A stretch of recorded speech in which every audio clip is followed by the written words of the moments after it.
In the small village of Dudike in Punjab, a child was born who would one day be known as the Lion of Punjab. This child was Lala Lajpat Rai, born on January 28, 1865. His father, Munshi Radha Krishan Agrawal, was a teacher of the Urdu language. His mother, Gulab Devi, was a deeply religious woman. From his parents, young Lajpat Rai learned the importance of knowledge and faith.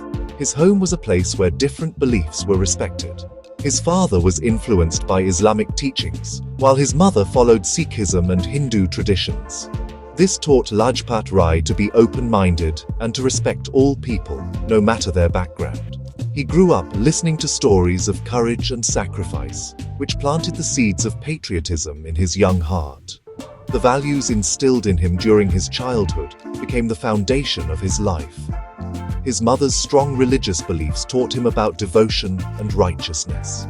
His father's love for learning showed him the power of education. The family lived a simple life, but their home was rich with ideas and principles. Lajpat Rai saw how his father, a teacher, dedicated his life to spreading knowledge. This inspired him to believe that education was the key to a better future for India. He understood from a very young age that true strength comes not from wealth, but from character and a commitment to helping others. These early lessons in integrity, respect, and service would guide him throughout his incredible journey. Life in Dudike was simple, yet it shaped his strong character. He saw the struggles of the common people, the farmers and laborers. He understood their hopes and their difficulties. This connection to the soil of Punjab and its people remained with him forever. He was not born into a royal family or great wealth, but he was born with a lion's heart, full of courage and a desire to see his country free. The stories of brave heroes from Indian history that his mother told him filled his imagination. He dreamed of a day when India would stand tall and proud, free from foreign rule. This dream would become the mission of his life. His family background gave him a unique perspective. Seeing his father embrace learning from different cultures and his mother hold firmly to her traditions taught him balance. He learned that one could be modern in thought while still being proud of one's heritage. This blend of ideas made him a leader who could connect with people from all walks of life. He was a man of the people, for the people.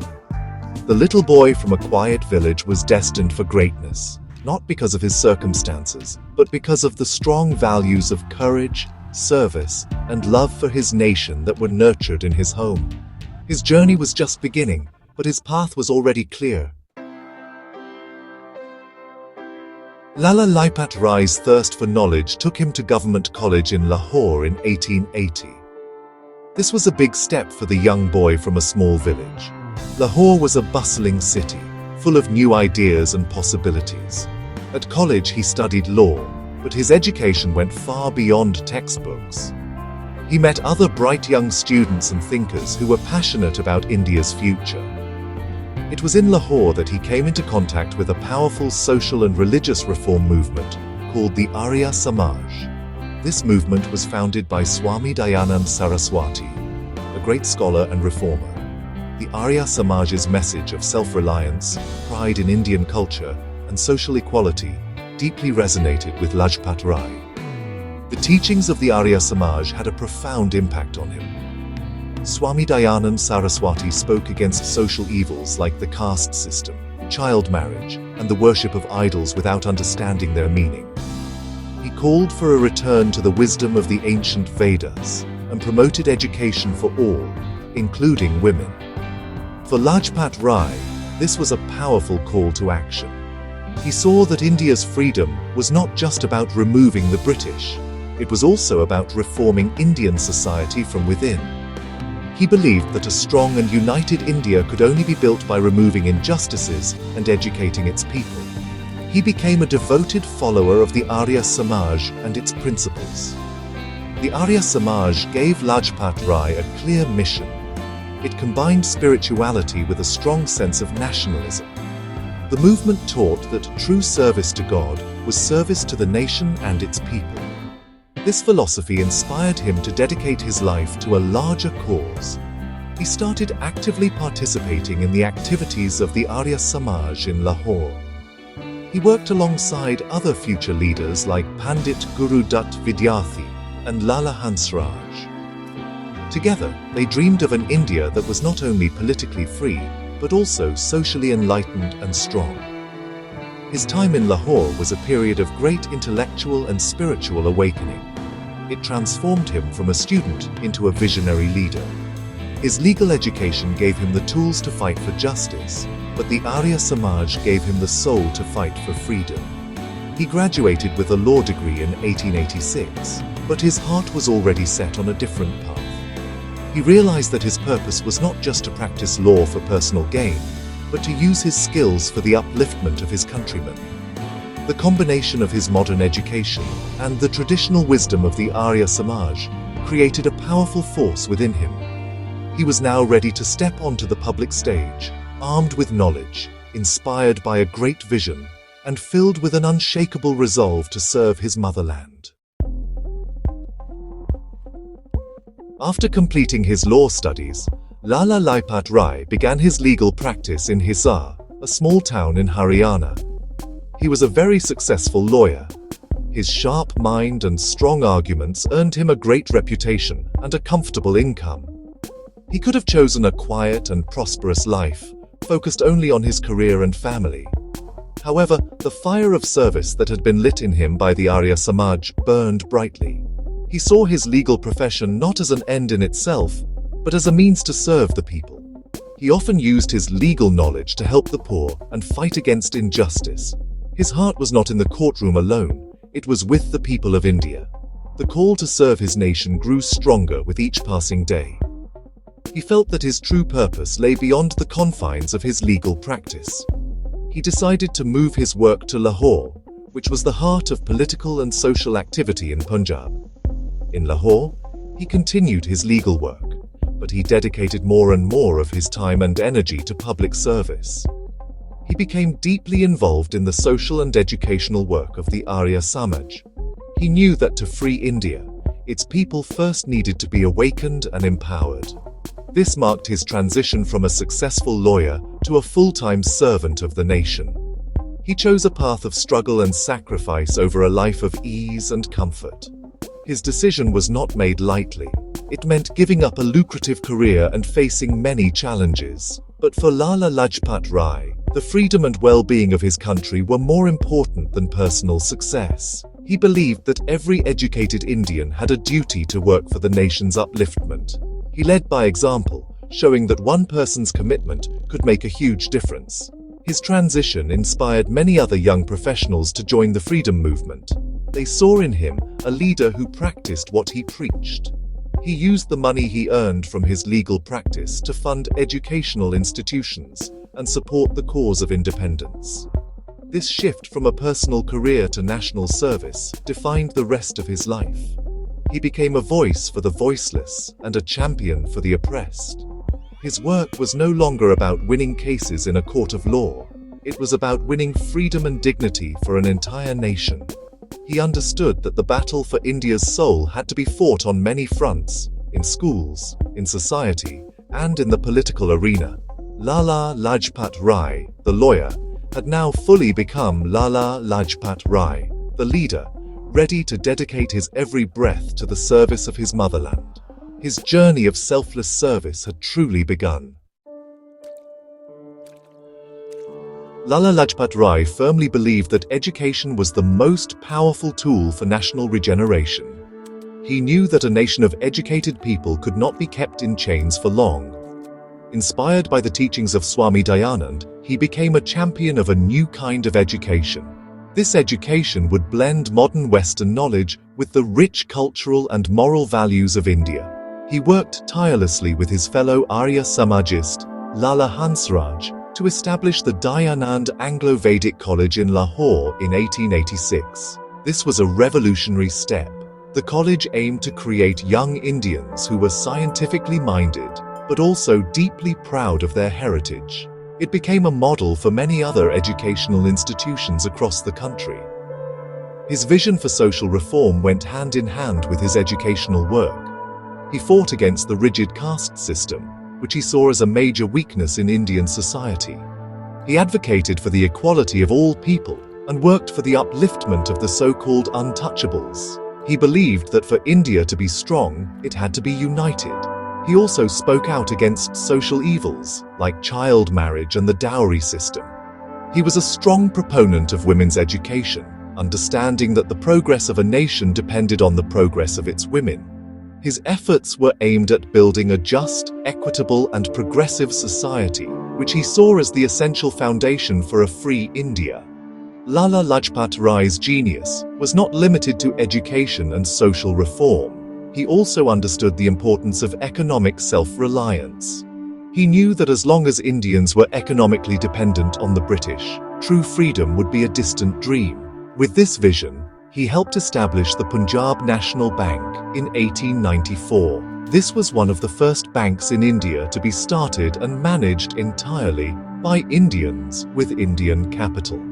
It was a bold statement of economic independence and a practical step towards strengthening the Indian economy. The bank provided financial support to Indian entrepreneurs and businesses, helping to break the British monopoly on the country's finances. In 1921, he founded another great institution, the Servants of the People Society. Its aim was to train and support a dedicated group of national missionaries. These were men and women who would commit their lives to the service of the country, working in areas like education, healthcare, and social upliftment. The society attracted many selfless young people who, inspired by Lajpat Rai's example, chose a life of service over personal gain. Through these institutions, the Dav College, the Punjab National Bank, and the Servants of the People Society, Lala Lajpat Rai laid the building blocks of a modern, self-reliant, and compassionate India.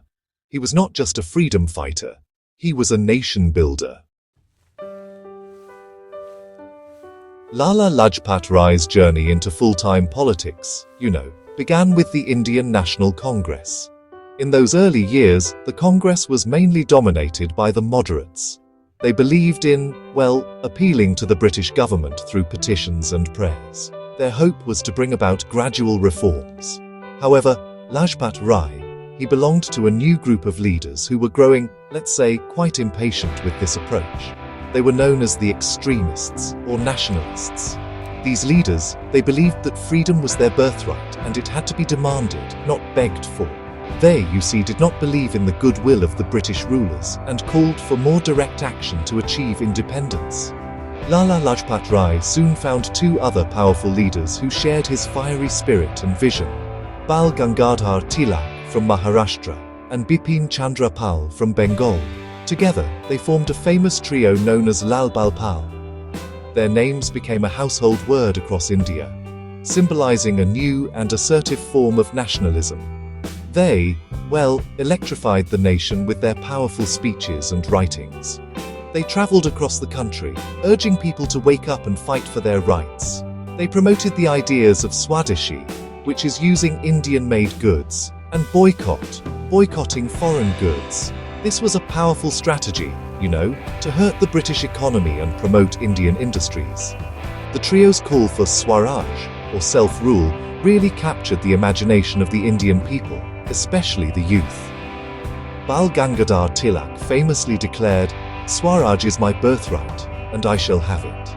Lala Lajpat Rai echoed this sentiment with his powerful oratory and fearless actions. He argued that Swaraj was not just about political freedom from the British. It was also about cultural, economic, and spiritual freedom. It meant being the masters of our own destiny in every aspect of life. The Lal Bal Pal partnership, transformed the Indian National Congress and the entire freedom struggle. They shifted the focus from polite requests to mass mobilization and self-reliance. Their growing influence, it worried the British government. In 1907, the British arrested Lala Lajpat Rai for his role in leading agrarian protests in Punjab. He was deported without trial to Mandalay in Burma, which is now Myanmar, for 6 months. This unjust action only made him more popular, and his resolve, it just got stronger. When he was released, he received a hero's welcome. His deportation and the subsequent split between the moderates and extremists at the Surat session of the Congress in 1907 were turning points in the freedom struggle. Lala Lajpat Rai had established himself as a national leader of great stature, a fearless lion who would not be silenced by threats or imprisonment.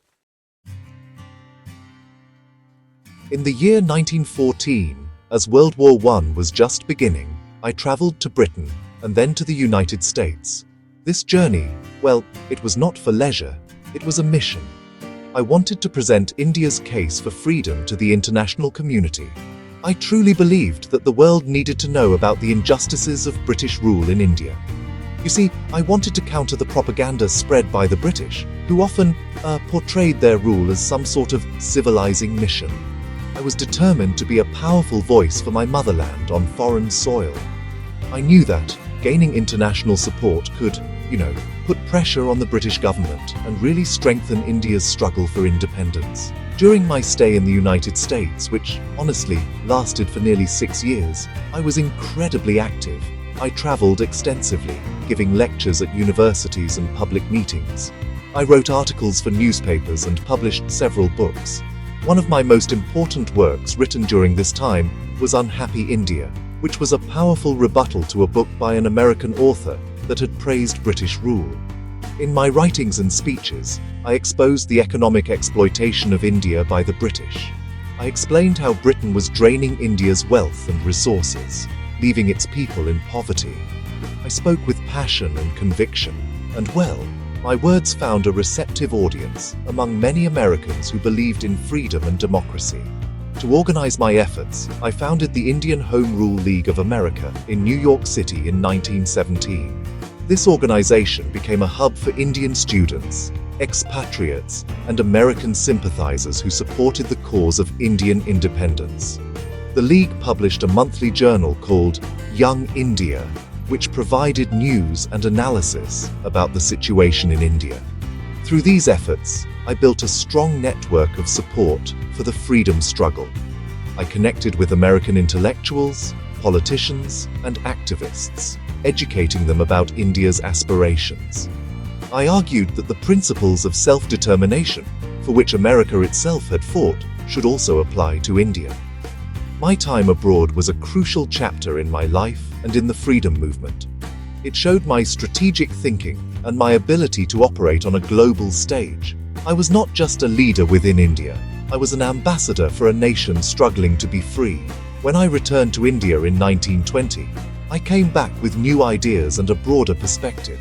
My international experience had further strengthened my belief in the righteousness of India's cause. I returned to a hero's welcome, ready to plunge back into the heart of the struggle, my stature as a world-class statesman now firmly established.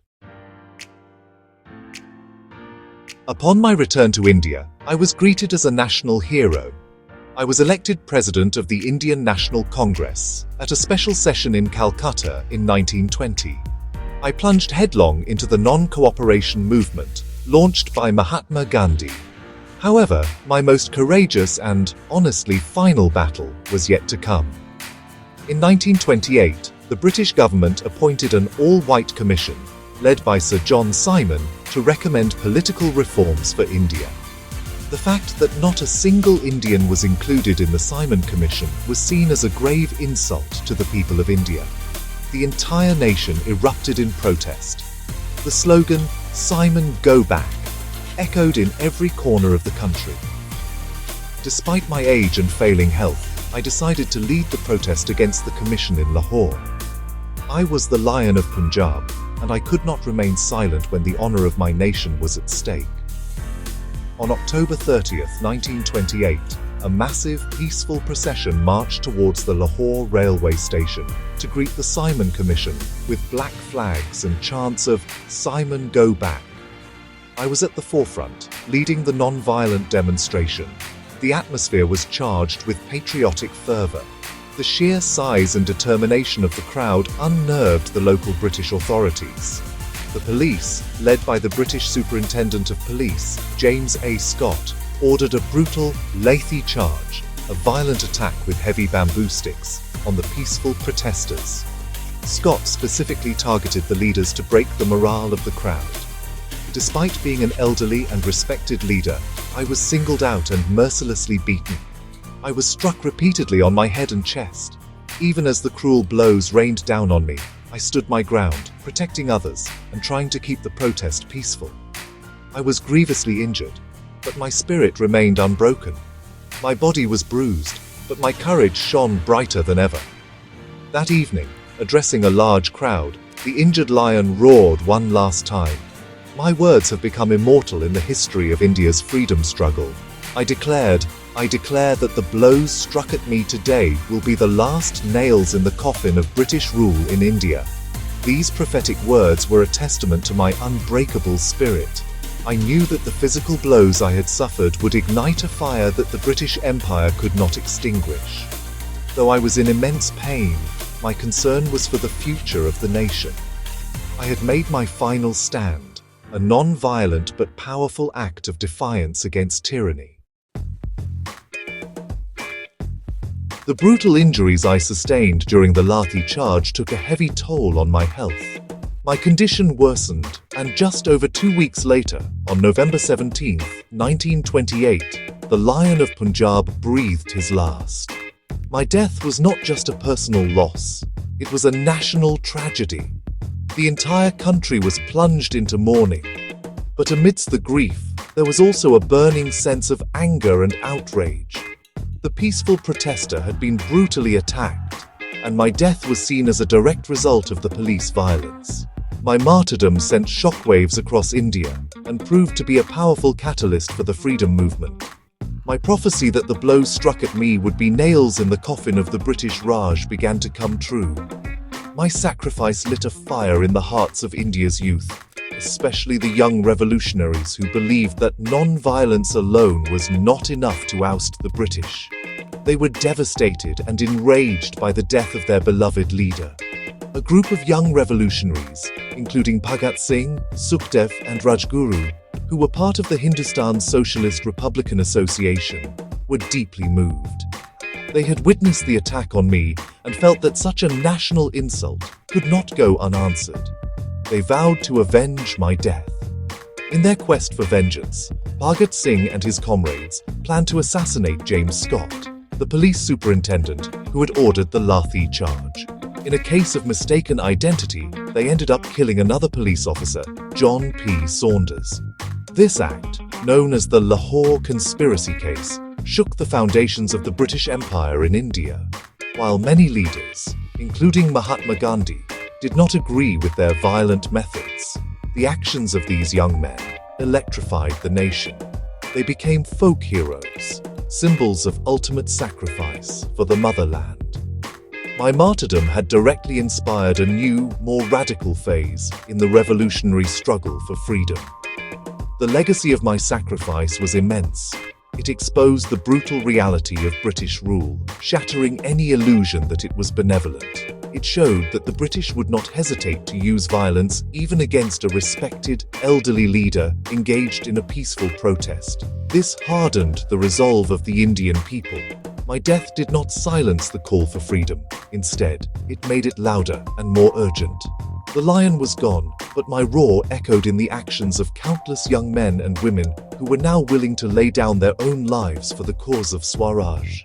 My martyrdom ensured that the fight for freedom would continue with renewed vigor and determination. The legacy of Lala Lajpat Rai is not just confined to the pages of history books. It is alive and visible all around us. I was a visionary nation builder, and the institutions I established continue to serve the people of India to this day. The network of Dayanand Anglo-Vedic, or DAV, schools and colleges, which I helped found, has grown into one of the largest educational organizations in the country, providing quality education to millions. The Punjab National Bank, a symbol of my belief in economic self-reliance, has grown from a small Swadeshi venture into one of India's leading public sector banks, a pillar of the nation's economy. My memory is honored in numerous ways across the country. Many important landmarks and institutions bear my name, ensuring that my contributions are never forgotten. In my home state of Punjab, the Lala Lajpat Rai University of Veterinary and Animal Sciences in Hisar stands as a tribute to my connection with the region where I began my career. The bustling Lajpat Nagar Central Market in New Delhi, one of the city's major commercial hubs, is named after me. Statues of the Lion of Punjab stand tall in many cities, including one prominently placed in the Parliament of India, reminding lawmakers of my selfless service and sacrifice for the nation. Beyond the physical memorials, my most enduring legacy lies in the values I championed: courage, self-reliance, national pride, and selfless service. I taught an entire generation to stand up against injustice with fearlessness and dignity. I was a leader who combined intellectual rigor with a deep love for my country. My life story, from a small village boy to a global statesman for Indian independence, continues to inspire millions. My famous last words, predicting the downfall of the British Empire, became a rallying cry that fueled the final phases of the freedom struggle. I showed that the sacrifice of one individual could ignite the spirit of an entire nation. I was more than just a political leader. I was a social reformer, an educator, an author, and a true servant of the people. My vision for India was holistic, a country that was not only politically independent, but also socially just, economically strong, and culturally vibrant. I was a lion in every sense of the word, majestic in my presence, courageous in my actions, and fierce in my love for my motherland. As we look at the India of today, we can see the deep imprints of my work in its educational system, its economy, and its democratic spirit. The Lion of Punjab may have fallen, but his roar for freedom and justice continues to echo through the ages.